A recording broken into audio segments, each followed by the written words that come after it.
A pleasure to be back. So I gave a very impossibly broad title, and what I have in mind is something more specific. So, scalar geometry appears every place in string theory, but what I'm going to talk about is what physicists would call the Kahler geometry of the moduli space of vacua, and it does generally Kahler spaces of moduli spaces in the mathematical sense.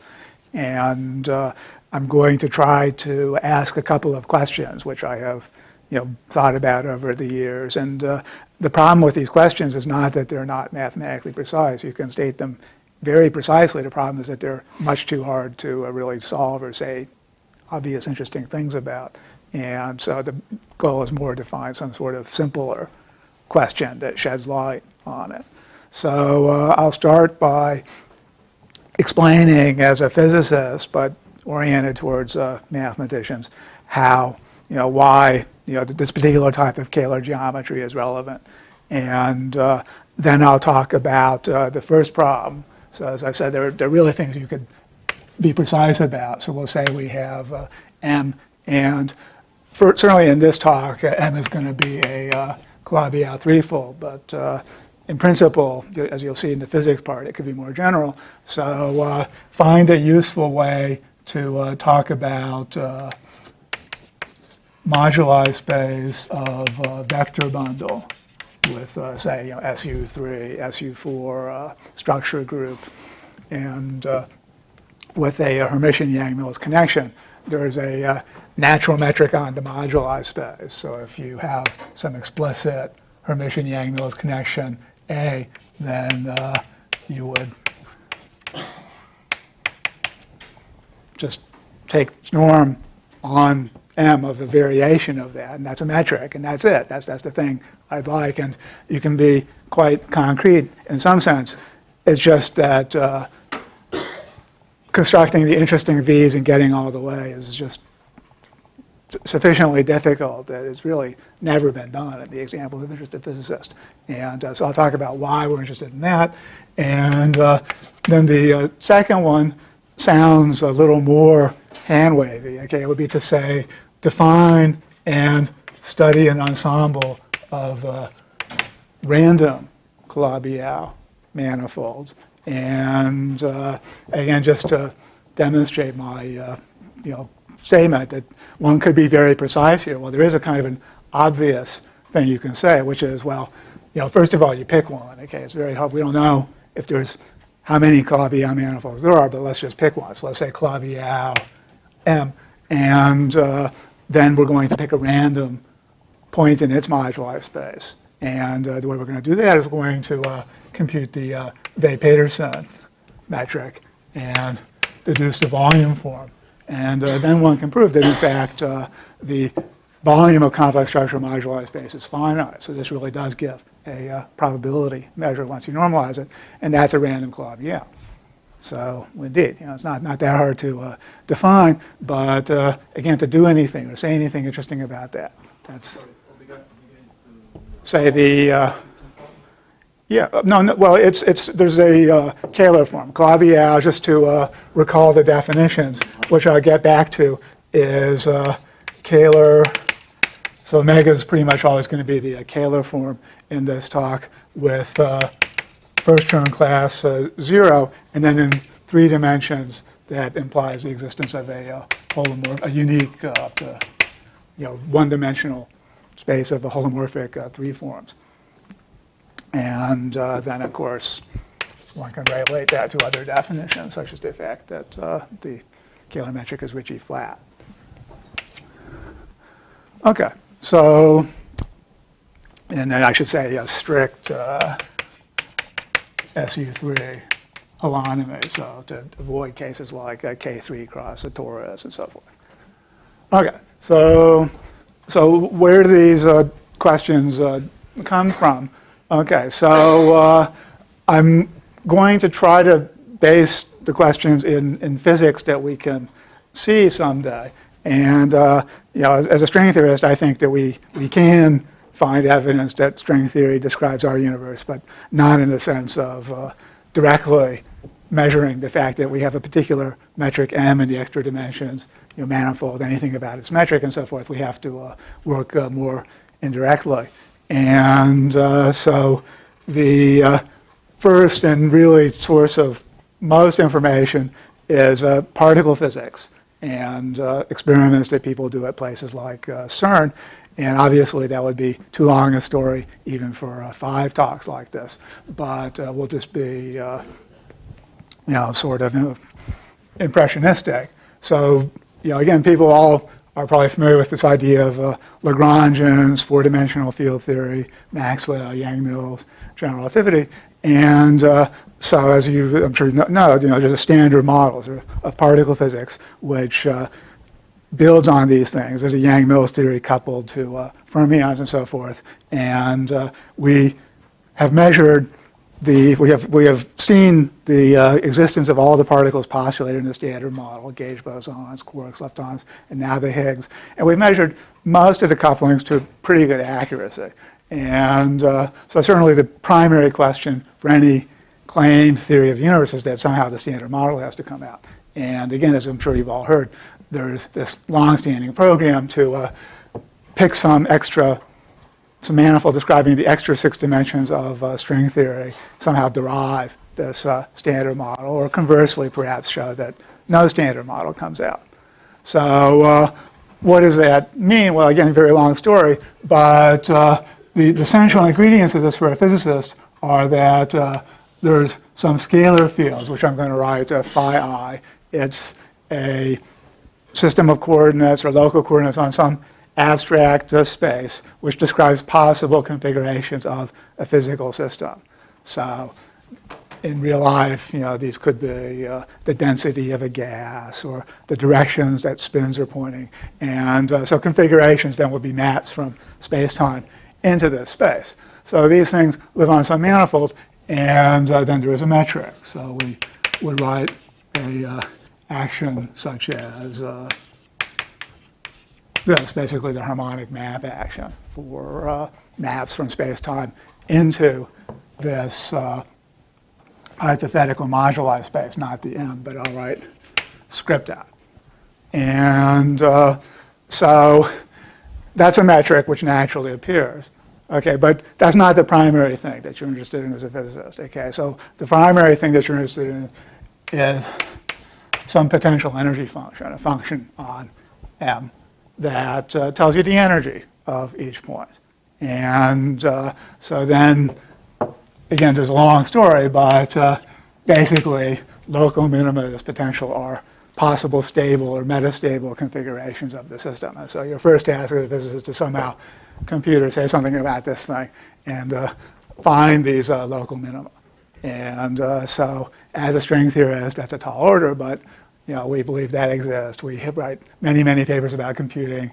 Our vacuum, our universe must sit in one of these.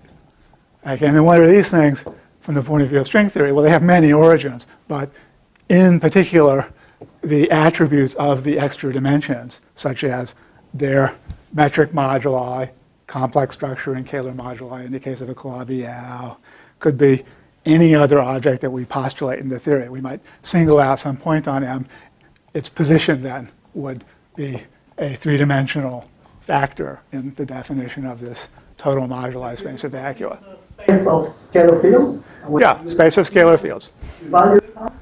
So space is kind of solid space dimensional? Or? So scalar fields are parametrizing some, again, we'll call moduli space. And a priori, we don't know its dimension. Different constructions give different dimensions. In the case of the Calabi-Yau moduli space, we get a sum of B11 plus B21, which, so far as anybody knows, is bounded above around 1,000. There are constructions that lead to of order 100,000 dimensional space. There aren't constructions, so far as anybody knows, that lead to arbitrarily large numbers. What is this potential? Okay, so there's some potential function which I will say something about in very simplified examples. And so the primary question would just be, say enough about that potential to say something about its local minima. Okay. So having said that, well, why do we care about this metric? Okay, so that's order of business number one. Now in the standard model, this is, so far as we know, only the Higgs field. We have no evidence for any other scalar at this point. Well, the Higgs field is already kind of interesting. Its potential, it's ignoring all the details about gauge symmetry and so forth. We have some 4-component vector, and very roughly its potential is this. And so it has this Mexican hat shape, and the critical point is not a point, it's a 3-sphere, and the local minimum. And then the Higgs boson turns out to be the direction actually orthogonal, the normal to the 3-sphere. The 3 directions of the 3-sphere turn into pieces of gauge bosons. It's this Higgs mechanism, which Higgs won the Nobel Prize for. And so that's a case where we have degenerate critical point, degenerate minimum. Of course, for a real function v, that would be highly non-generic, and you would only expect that in the case of symmetry. So I'll come back to that point. So then in the standard model, we introduce fields for the various quarks and leptons, and again, without going into any detail, each of them has some coupling to the Higgs boson of this cubic type with some parameter lambda. And in general, we would write this to have a matrix whose eigenvalues then would turn into, well, the eigenvalue of this matrix times the value of this field. We've obviously singled out 0, and I've assumed much more, but we're being impressionistic, would be masses of the quarks and leptons and so forth that we see. So the next step would be to compute this. Of course, who's to say that there's only one of these? As the case of the Higgs boson, maybe there's many of them. And the natural thing to compute would be some cubic. And then dot the cubic into some vector constructed from this point in M. And establish what this is. Okay, so now actually I can say something about something at least close to the metric, which is that, well, first of all, I had to say what I meant by the value of this thing. Well, any reasonable definition would obviously not be the value of some coordinate, but it would be something like the distance in phi from some 0 point in a metric. Okay, so already to make sense of this formula, I implicitly have said something about a metric. Now, it might be natural to just get out the Euclidean metric, but I can't assume that, especially if I've derived all of the existence of this in some as yet unspecified way from a 6-dimensional space. Who's to say that this comes out ever to be a Euclidean metric? At best, it would be a Euclidean metric times some overall scale. And so when I define the value of this field here, the real meaning of this formula somehow will involve a distance computed in this metric. Okay, and then there's the same statement for every single field in the theory, including these things, although it might not look like a metric at first. In fact, their kinetic term looks like this. This is some sort of Dirac operator kind of thing. And now it comes with some metric on a bundle. So these guys are really living in a vector bundle over our space. Exactly. And so now there's a metric on the vector bundle. And at the very least, I need to be able to evaluate these metrics at the point. Okay, so need to know all metrics, basically, G, H, any other metrics that may appear in the theory at the local minimum. And you have to do that to do anything at all. So that's the most basic sense in which we need those. Is that not clear? In mathematical terms, you start with a manifold and right. fix the vector bundle over it. Yeah, which we'll call script V. And then for sections of this vector bundle, you define these, for example, that integral, something like that. Okay, all these integrals are not over M and V. Really, these things are maps from the space-time we've observed into this space and this vector bundle. So we don't need that for present purposes. I'm going to assume that the whole structure is determined just by taking a constant map. Okay, but the constant map still has to have some target point in M and some target section in V. It's a map from some fixed. Okay, so again, if I were going to justify and carefully define all these things, when I write these integrals, what I'm writing is integral over, say, R13, Minkowski spacetime. And phi and psi are really maps from Minkowski spacetime into script M and script V, respectively. Okay, now we won't need any of that for our talk, because that's talking about the dynamics of the theory. We're just going to assume that things have settled down into some sort of a homogeneous and stationary configuration. All we need to know about the map is what point it goes into here, what particular section it goes into here. So in fact, I will erase these integrals because they are only leading to confusion. And well, this one I sort of need but this integral I'm going to erase. So I really just am looking for a cubic form, again, quadratic form on the space of sections in metric, which in general depends on where I am in script M. Here I have only written one term. Obviously, this could in general have been a general function of, the metric could vary in a general way on script M. And all that data is in principle there and derivable from string theory, but as a physicist, what I really care about is find the local minimum, find the right local minimum. Of course, that's the big challenge, who knows. But once I think this is a local minimum, I want to evaluate these metrics at the local minimum. So then they're just matrices. Without tells what the modular space is, it's very hard to understand all this. Well, okay, so for concreteness, again, so far I'm talking about generalities, and this would make sense for Rn and the fiber is Rk. And then I just postulate a general, set of matrix, set of functions. Of course, it is geometrically a metric, but if you want concreteness, I postulate it. And similarly here, and now I'm interested in evaluating that at a point.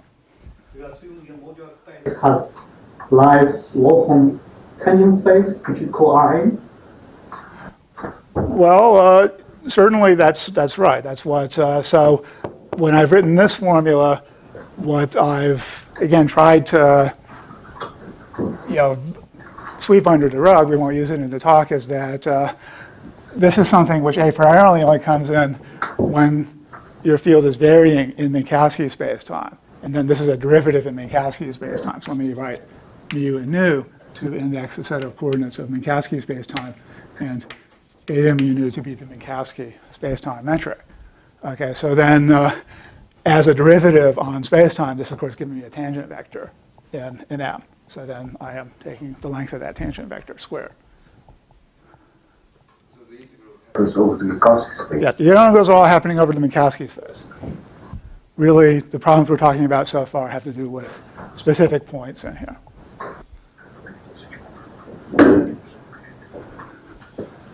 Okay, I mean, again, it's a very, we're very far from any kind of interesting Kahler geometry at this point, but I want to get up to the questions which will be perhaps more interesting mathematically by really starting with this. So, okay, so that's point A. Okay, if we think that some local minimum describes our universe, we really do need to know explicit either matrix of metric evaluated at that point, or equivalently orthonormal basis, of tangent vectors of sections. Okay, so that's kind of simple. Okay, so now there's various other points that this is useful and interesting and leads to a lot of the kind of structure of the problem. And so one of those is that it will turn out that metric could be related to other aspects of the problem. And in particular, what's going to turn out in the theories I'm going to talk about shortly, based on Calabi-Yau, that this metric's actually also the same metric will appear here and in the Yang-Mills part of the action, right? Or let me say it this way: if I have a generalized Maxwell theory, okay, where I have U1 to the little n gauge group, and I have explicit one-form connections indexed by some index alpha. Okay, so now this is still a connection on space-time, but now the Maxwell action will be the curvature of this. It's a two-form. Okay, this would be the sum of the usual Maxwell action, the usual Maxwell action summed over this. Of course, there's nothing saying that you can't have arbitrary constants in front of this, and in fact, you could have an arbitrary matrix in front of this as well. So now I'm going to introduce another, I guess I'll call it F. Okay, so now I've got another metric in the problem talking about variations of these gauge fields. Maybe the Maxwell field of electromagnetism was one of them, but in principle there are all these others. And it can turn out, for example, that G equals F in some sense.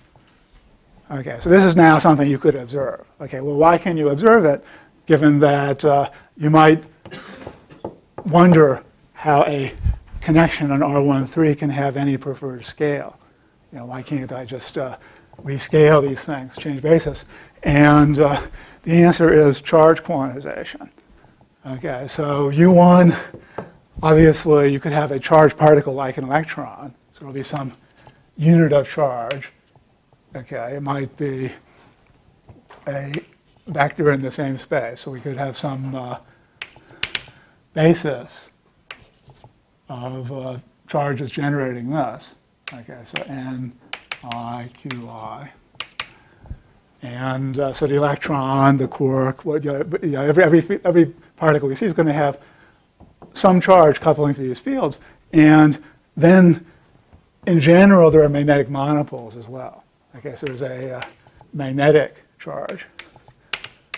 And then there's a quantization condition, which you can understand by physically repeating the Dirac argument, taking one of these around the other, and looking at the phase of the wave function.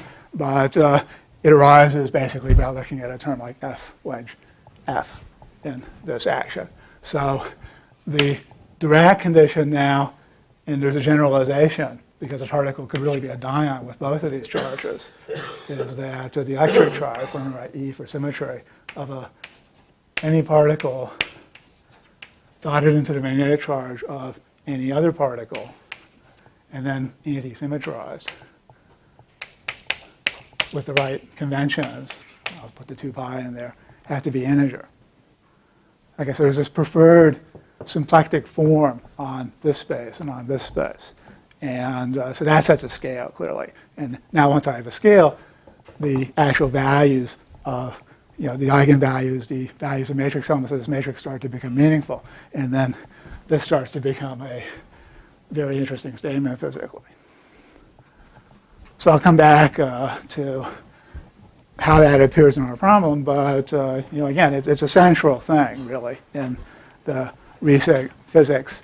And I can only tell you how important it is, but give you a definition. Okay, so what else might we want to know about this metric? Okay, well, the big problem that we have as string theorists trying to solve any of these problems is that there are lots of minima. To the extent we can compute this function at all, there are lots of choices of Calabi-Yau and all the other structures, and each one provides lots of minima. We have no clue, really, which one is right. We can show that many are wrong in the sense that you try to derive all this and you do not get the right spectrum of particles, but we have no clue as to which one is right.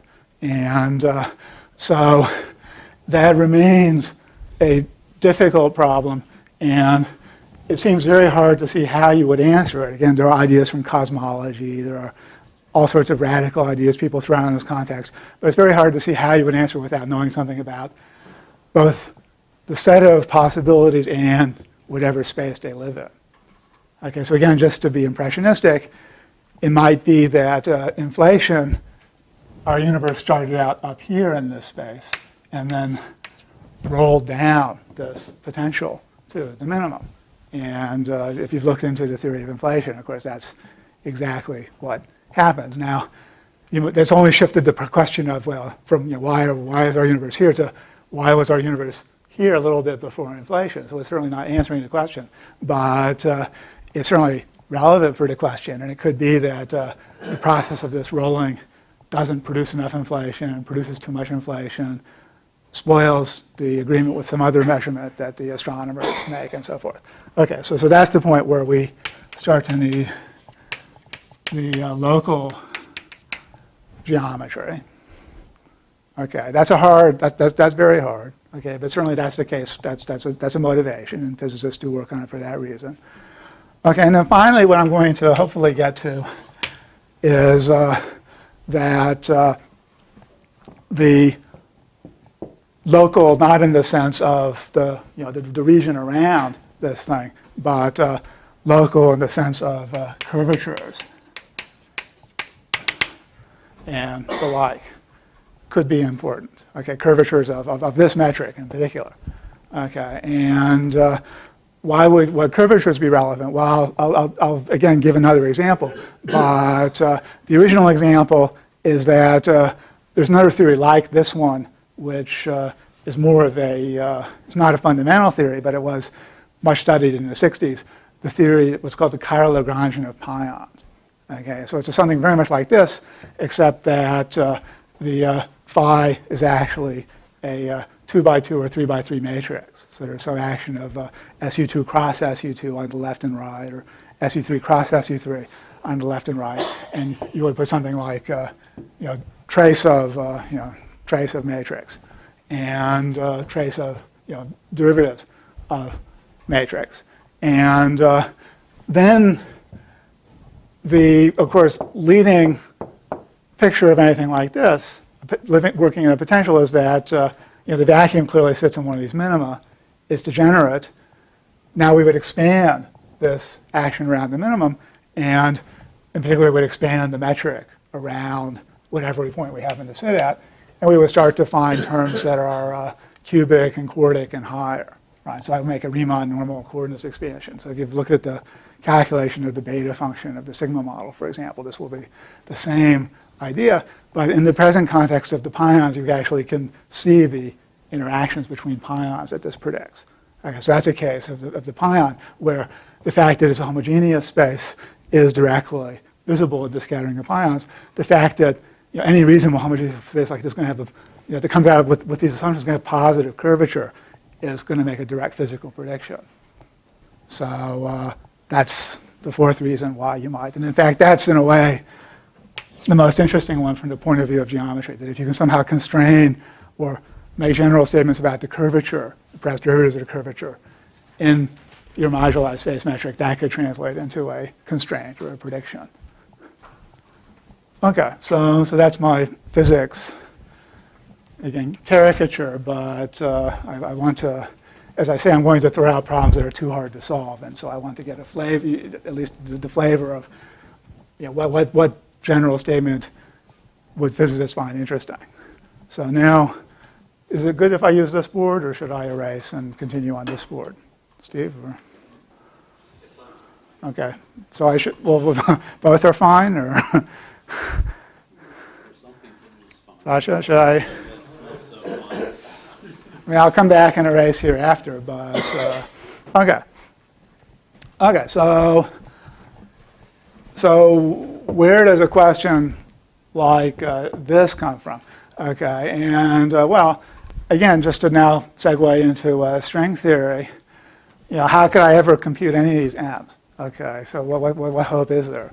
Okay, so I guess I have a little bit more space here. So what's the basic definition? Now we're going to assume, not necessarily string theory, but we're going to assume that space-time is higher dimension, and over every point that we see in our visible universe, there is a fiber, which is this manifold M. And it has a moduli space, let's just say of Ricci flat metrics parameterized by some coordinates t, which are now the coordinates on here. Maybe I'll call them phi because that's, for purposes of this talk, I think it's okay. T. That's R on the fibers, right? That's right. So M carries a Ritchie flat metric, and now it is possible, although in R, as we stand here, if there's any M, it's a fixed M. At some earlier stage of the universe, it might have been M prime with some slightly different moduli. So M is labeled by moduli phi, M prime is labeled by moduli phi prime, and now we're in this type of situation where we might want to look at the local geometry of the moduli space around where we live. Okay, so how do we compute the local geometry of that moduli space? And of course, there is a perfectly general formula for that, which is that for any given variation, there is a derivative of this family of metrics. So it's a tangent vector to the space of metrics, and then as such, it's a form on M, and I can just integrate it now over M and get its length squared. So alpha, beta, and then appropriate volume factors and so forth to get the usual covariant thing. Okay, so now in itself, of course, this is not perfectly well defined because this was only defined up to diffeomorphism. And this formula will depend on which representative, right? So I can move around in the moduli space, get two different diffeomorphism equivalent things over here with different tangent vectors. So if I'm just integrating them as tangent vectors, I don't get a unique answer. Okay, but certainly there's a unique plausible answer, which would be to minimize over that choice. And that actually you can show is the correct answer. And the way you show it is not by saying it, it's by coming back to the higher dimensional definition and working through diffeomorphism and variance in the higher dimension. And what you'll find is that the variation should be in harmonic gauge, which amounts to that statement that you're minimizing over this. Okay, so perfectly concrete, but of the same flavor as what I was saying over here. How could you ever hope to compute that thing, given that you can't even write any concrete G's on Calabi-Yau or most of the spaces of interest? And nevertheless, you can do it on the Calabi-Yau manifold. And there's a kind of a specific answer to this case and a somewhat slight generalization of that was, I think, inspired by the physics. So the math answer is that this is really a problem in variation of Hodge structure.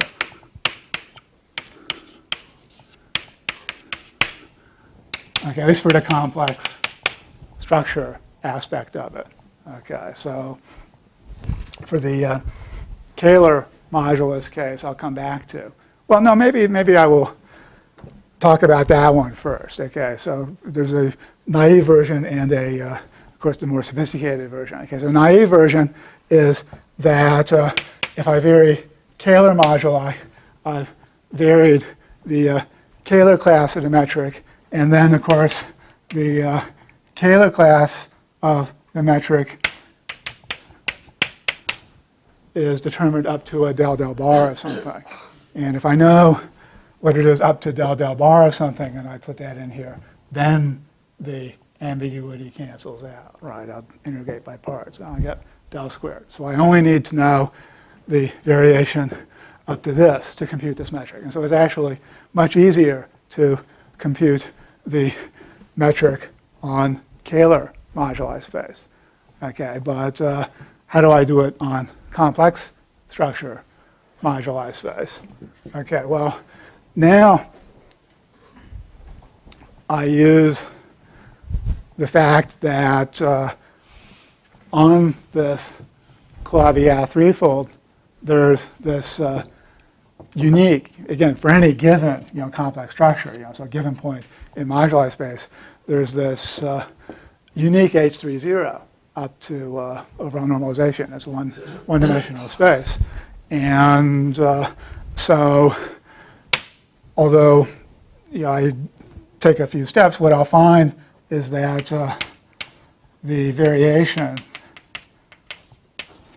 of that unique H30 now is going to live in H30 plus H21. So this is the Griffith's transversality, as I have been told. I have not read his paper, but once I know this, okay, then, okay, this is some constant, which I'll call A alpha, depending on the direction, omega, plus some variation, which I'll call omega 21 alpha. And then as a 2-1 form on this Kahler manifold, I actually know this thing up to del bar of something. Okay, and then finally what I can do is I can write this metric variation. So there's a metric variation of the complex structure.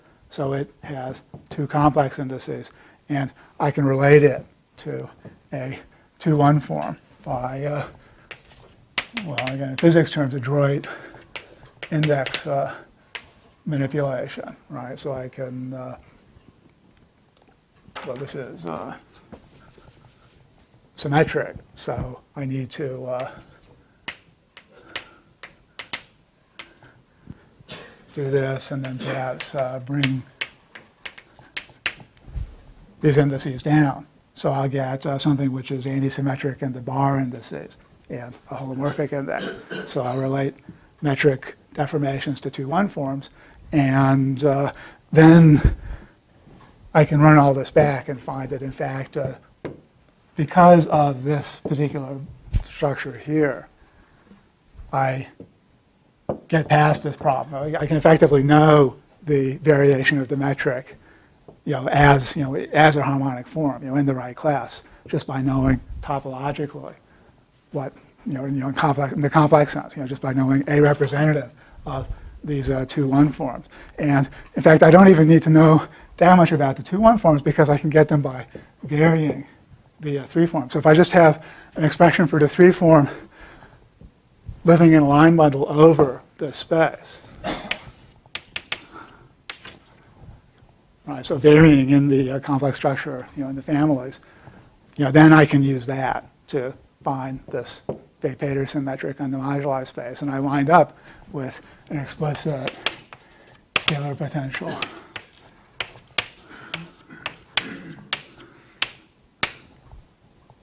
on the moduli space. Okay, so it's this kind of, from a physics point of view, amazing trick, which obviously we didn't invent. We got it from Griffiths and Tian and Yao and Todorov and others.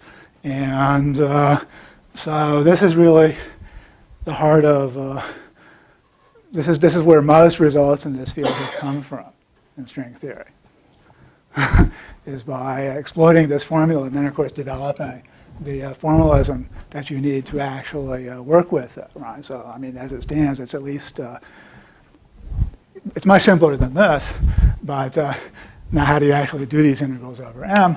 And then I would start getting into the technical details, which are, again, either you already know or are easy enough to find. I write down differential equations for the variation of periods integrated over cycles, and plug all that data into here to get some sort of more concrete expression for this Kahler potential. This is going to be the potential of some. This is the potential of the Kahler metric. So the metric on the space of complex structures on a Calabi-Yau manifold, not in general, is it's Kahler, and it really has this pretty explicit description. Okay, again, without, this now making it more explicit would become rapidly technical, but you can make this totally concrete in terms of hypergeometric functions, as it turns out. So I don't give the reference, but the original Candelas et al. About 1990, 1990 on mirror symmetry does this for the case of the quintic in P4. Okay, so now we have these two. We have this very kind of simple one, and we have this much more sophisticated one. And so now this kind of gets us running, and we can start talking about highly non-trivial metrics of this sort. Okay, and so of course, not being able to come up with this argument, physicists came up with other arguments, and on some level, our arguments are totally independent and come at this from a very different direction. And the other style of argument, so this was the math argument, is the physics argument based on what we would call 8 supercharges, or n equals 2 supersymmetry in 4 dimensions. Okay, so of course I saw I was running out of time, so I really skipped the question that if you were not such a patient audience might have asked, was that nothing I said here in any way motivated to claim that this M has a Kahler metric, right? I used the metric, I used all sorts of properties, but it certainly doesn't have to be Kahler. There's no evidence at all in our universe that this metric is Kahler. So why should it be Kahler? And the basic answer to that is that if we assume any supersymmetry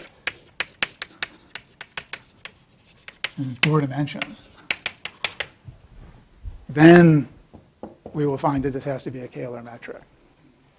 And I'm just going to, again, give you the 30-second argument for that. Okay, so what is the definition of supersymmetry? Well,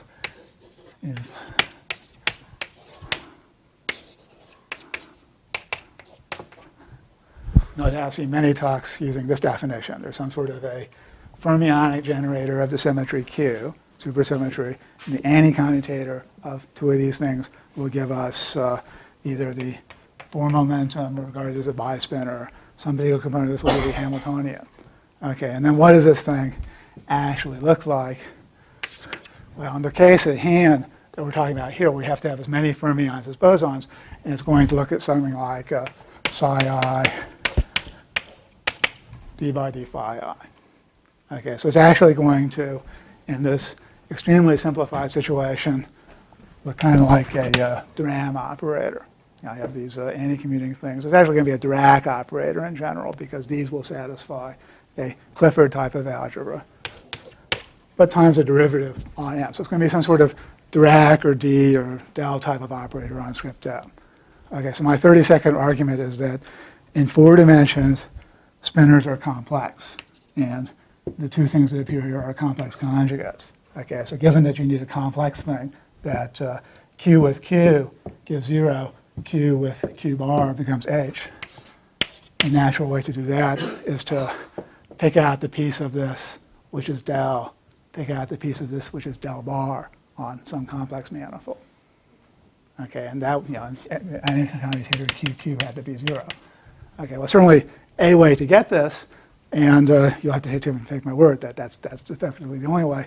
And then once this starts to be curved, the complex structure has to move around consistently, and that's what leads to it being Kahler. But in the supersymmetric version, yeah. I don't quite understand, but you're still considering the moduli space of Ricci flat metrics on. That's an example. See what I've given? That's right. We know the moduli space. That's not what we know this moduli space of Ricci flat metrics is Kahler. So I've just given an argument which is physics and doesn't even care what this M or whether there's any M. I'm saying that it was inevitable wherever this metric came from, it had to be Kahler. If, which was not something we actually know empirically, if there's this supersymmetry out there waiting to be discovered. So the moduli space is an honest manifold, not a. Yeah, moduli space is honest manifold. That's right. I've really not made any unphysical or beyond physical assumptions about it. I've only assumed this supersymmetry, and now I know this moduli space has to be Kahler. Yeah, it's a very, very powerful claim, and it's one of the many, many reasons why we are so impatient to hear that CERN discovered supersymmetry, or possibly something else. But incredibly strong constraint on the geometry of this script now. Okay, so without going into details, you can probably believe me when I say that if I have twice as much So n equals 1 is this minimal any supersymmetry. If I have twice as much, something even better must happen. And something even better does happen, which in the most general case of coupling to gravity, supergravity, what we would call, actually basically gives you this structure. Okay, it gives you the structure that comes out of variation of Hodge structure of a Calabi-Yau threefold. Okay, so it's not literally to say that we know there's an extra dimensional threefold.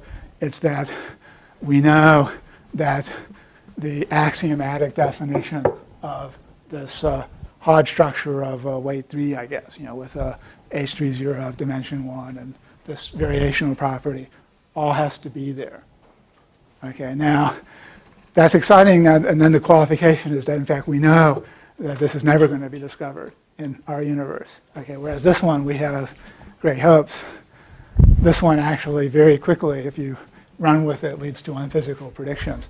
And the basic prediction is that every left-handed, so you've heard about parity violation and perhaps crowding. So every left-handed fermion has a mirror image right-handed fermion, so the world would be parity symmetric. There are loopholes to that statement, but it's very hard to use them. So, of course, our world is not parity symmetric. So that pretty much rules this out as an exact. Well, again, this is the topics you've hopefully heard in other talks. Why is it that we don't literally see the supersymmetry? It's a spontaneously broken symmetry. We expect to see it at high enough energy. Well, even that statement could not literally be true for this supersymmetry, but it's something that you can actually get concrete physics results, and you can easily, again, I don't know the logical status, but you can kick up models where that exists at some very high energy, then this exists at the energy of CERN, and so we get part of the way through our problem by doing this. Okay, so now given time and what I was hoping to say, I think I'm not going to give any details of this relation or its very pretty geometry, and I'm going to refer you to Dan Fried's paper from '97 and a related, there's many papers on this, but a related paper by Nigel Hitchin from '99. So the special geometry is what the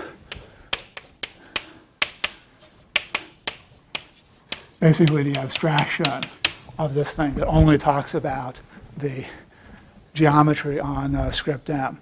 And from a physics point of view, well, the supersymmetry is the essential first input, and then this turns out to be the essential second input. Okay, so just to again give the definition, which you can see explained, a special geometry, well, the most coordinate-free definition, it's a complex manifold which has a real symplectic form on it. It has a flat connection which preserves this symplectic form, and it, well, the notation that Fried uses is this. So if I is the complex structure, then the anti-symmetrized del derivative of the complex structure has to be 0. So again, I'll basically refer you to Fried for the analysis of what follows from this. And then there are many equivalent definitions and a simpler one, which Hitchin will give you the mathematical proof, but the one that you'll see used in all of the physics papers is basically that M is a Lagrangian submanifold in some holomorphic symplectic manifold, and in fact, one which I might as well take as d z dw. I'm going to call this form eta. Okay, so there's a holomorphic now symplectic form on this space of twice the dimension of script M, and now I can write the locally definition of script M as a holomorphic Lagrangian submanifold for some holomorphic function script out. Okay, and that turns out to be. Okay, and then I haven't quite actually told you this. I told you like a limiting version of this, where you let the 3-0 form decouple from the rest, and you projectivize this. You take out the overall scale of this manifold, and you get this. So it's a fairly simple geometry, and it does give you a natural Kahler metric. So K is going to be, in terms of this holomorphic function, Ki j bar is going to be basically the eta on del del, two holomorphic derivatives on F. Now I used a symplectic structure to convert one of these into the Kahler form. And of course, it's far more constrained because we just have this single holomorphic function determining everything. Okay, so that's again very, very useful and central thing to a lot of this string theory work. And if you follow through the consequences of this definition, you will find what I think again I'm going to not do justice to, but just say that the third derivative of this function, a particular cubic symmetric form, okay, which again lives on, this is space, is a geometric object. It's actually not a random third derivative, but it's basically the difference between this connection and the Levi-Civita connection of the, the real Kahler metric. And so it's a 3-index object. And this is the famous Yukawa coupling, okay, which if we now come back over here, or you read papers of mirror symmetry, and you wonder why they call this thing Yukawa coupling. Okay, so given various of these assumptions, and then in the simplest class of string theories on the Calabi-Yau manifold, in fact, this is this. Okay, so y, sorry. So if I can compute this script f, which I told you I could, I just have to take 3 derivatives of it. Well, that's easy. And then it actually sits here as an observable quantity. Okay, so this is really the closest tie between anything of the geometry of the extra dimensions and something that you could see at CERN possible. Okay, except for one thing which is hard to do, okay, which is that, given that this is all holomorphic, okay, this has taken basically, well, it's taken, some particular representatives. Okay, I've taken some particular coordinate system on script m, and of course, in general, the metric is going to have, some components at this point. It's not going to be delta ij. So I need both the metric and y at that point. Okay, and then if I evaluate y on an orthonormal basis at that point, so coming back to my point A here, that's it. That's this, these numbers which in principle determine the masses of the quarks and the leptons. Okay, so but again, I told you, I know how to get k the same way as I know how to get this. So in principle, I could really compute this if I knew the right Calabi-Yau and if I were in this particular class of models. Okay, but this is a very special class of models. Okay, there's really no reason to think, as I said, there's no reason to think that we have this anywhere. There's no reason to think we're in this special class of models. So what's the next most? And I think I'm going to stop and not tell you much about this question unless I get questions to continue, demand or urge me to continue. So what's the next class of model? Okay, well, the next class of model is, this was all with the Calabi-Yau M. Maybe we can postulate another vector bundle on the Calabi-Yau M. Well, excuse me for using, let me call it E. Okay. Okay, so I can postulate another vector bundle on the Calabi-Yau M, and then under certain conditions that this has vanishing first term class, it has second term class equal to that of the tangent bundle. This is also a perfectly good ansatz for the extra dimensions with more information. So the special case I was talking about here is the case where I just take the tangent bundle, since that's always there. That always does have second term class, correct? But I could find some other bundle E. Okay. And then those are just as good models from any point of view down here that we can imagine. In fact, that immediately gets you out of this kind of n equals 2. It's much easier now to make contact with many aspects of the physics we see because it's just this kind of generic supersymmetry. Okay, so people have, and that's what the middle set of references here talk about. There are many examples of interesting E's and M's, whereas there are very few M's for which this original construction works. It was this Tian-Yau manifold, and there's like one other. There's quite a few choices of Calabi-Yau and vector bundle for which at least this is in the ballpark. And again, we don't know what's right, so the more general construction seems more likely to be right. And so then you have to ask the analogous questions. Okay, well, here we have this, and here we have this beautiful theory. Now I just have this. Okay, so this is giving me the metric. Okay, and then I have these numbers. Okay, now these numbers actually are a good thing. Okay, in the sense of what physicists will call a protected quantity, or something which by rights is holomorphic and computable. Okay, so without again going into great detail, if I take 3 variations of the 1-0 part of the connection. So I now have an alpha, a beta, a gamma. These were the, not totally consistent, but these were the variations that correspond to various directions on this M. So now we've promoted the script M not just to be the moduli of the metric of the Calabi-Yau. The vector bundle has moduli as well. Okay, so there's an E M phi, there's an E, we'll call it phi tilde, if you like. And now every tangent vector in the moduli space of E's corresponds to some variation of the connection on M. And if I just do the obvious thing, well, those are 1-0 forms. They're defined up to delta something. I get this Y. So you actually can compute this Y.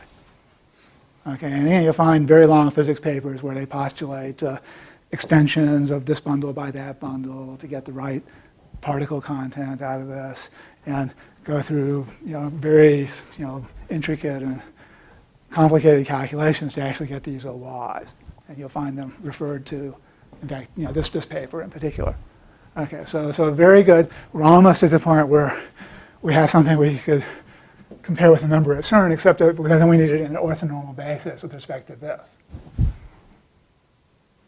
And well, how do we do that? Well, over here, we were using the fact that this thing had 2 del's on it, basically. So all these expressions for variations in the metric had 2 del's, and when I move one of them over, I get del squared. Okay, well, it's true that I know this guy up to del of something, but then I know its complex conjugate only up to del bar of something. So if I move it over, I just get del bar. And it's, it actually doesn't vanish. So I actually do need to know the representative, at least so far as I know, to compute the normalized variation, or equivalent to compute this metric on vector bundle moduli space. And without knowing that, then it's just kind of luck, whether I properly normalize these numbers, or not. If I get the normalization off by a factor of 10, then I predicted the top mass is 17 GeV instead of 175. In fact, just to even be more amusing, so there's a particular one of these which, again, under these assumptions of supersymmetry and so forth, is really, really close to 1, amazingly enough. So 175 GeV, the measurement of the top mass. We've measured the Higgs mass. We know this coupling and all this stuff. You put, this is normalized conventions, okay, where I've assumed that all these guys are normalized. This is really within experimental error of 1. And it seems very significant to everybody, but to know whether the goal is to compute 1 or something else, you would have to solve this problem. But aren't these JK sorts of tensor fields or something like that? Yeah, on script. Yeah. They're not constant. Yeah, that's right. We have to compute them at the right point. Okay, that's right. So that would have been the second part of the talk, okay, is to say, given that we don't know what the right point is, what do we do about it? And, again, techniques for computing if you know you're at the right point is what the physicists are interested in, but then you can start trying to compute statistics of these things and ask, well, how likely is it that we reproduce the structure that we see? And so if I had a random Calabi-Yau and a random bundle, I could talk about the statistics of these laws. Okay, so I think that's enough for one talk.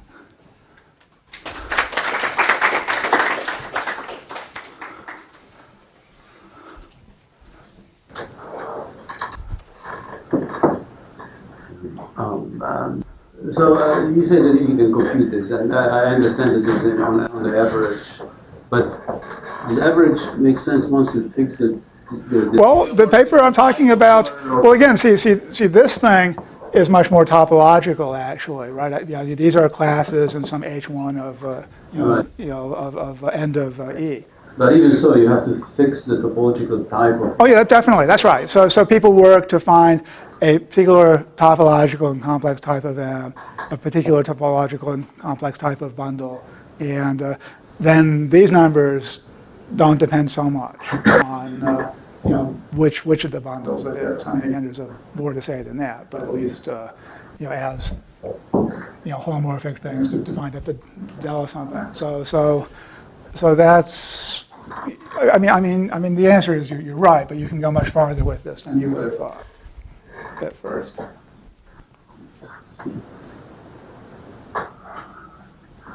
Questions?